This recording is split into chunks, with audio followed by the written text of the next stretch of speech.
Саламатсыңарбы балдар? Маанайыңар жакшыбы? Жакшы салып жатасыңарбы?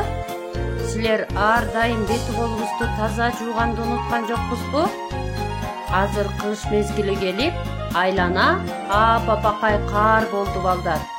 Күн аябай суук.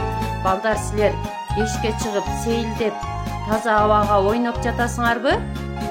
Кардан кар киши жазап жатасыңарбы балдар?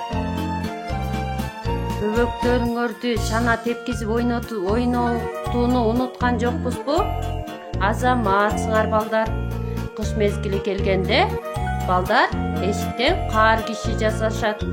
Лыжа, коньки, чана тээп ойношот. Бүгүнкү биздин сабакта чаананын сүрөтүн тартууну үйрөнөбүз балдар. Ал үчүн бизге ак барак, түр карандаш жана кара карандаш керек келет.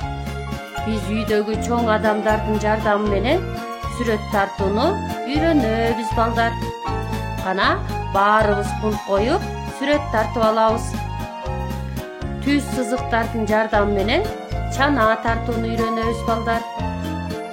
Мына биздин чанабыздын үстүңкү балдар отурган бөлүгү тартылды балдар. Анан бизге чананын атайын муз үчүн, кар үчүн жасалган темирин тартып жатабыз балдар.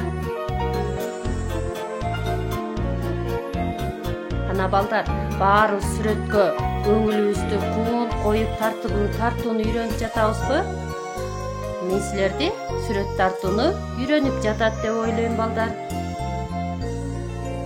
Ар бирибиздин үйүбүздө ушундай кыш мезгили үчүн атайын жасалган чаналар бар деп ойлойм балдар.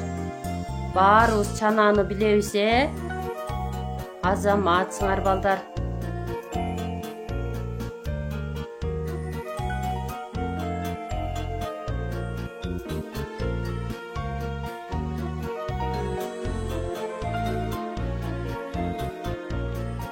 Мына балдар, биздин атайын кыш мезгилине даярдалган чанабыз даяр болду.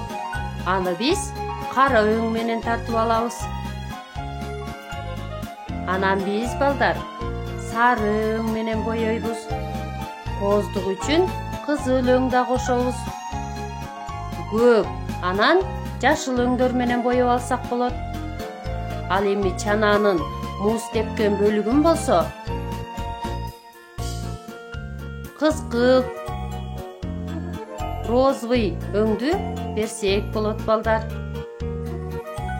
Мына балдар, биздин чана даяр болуп калды.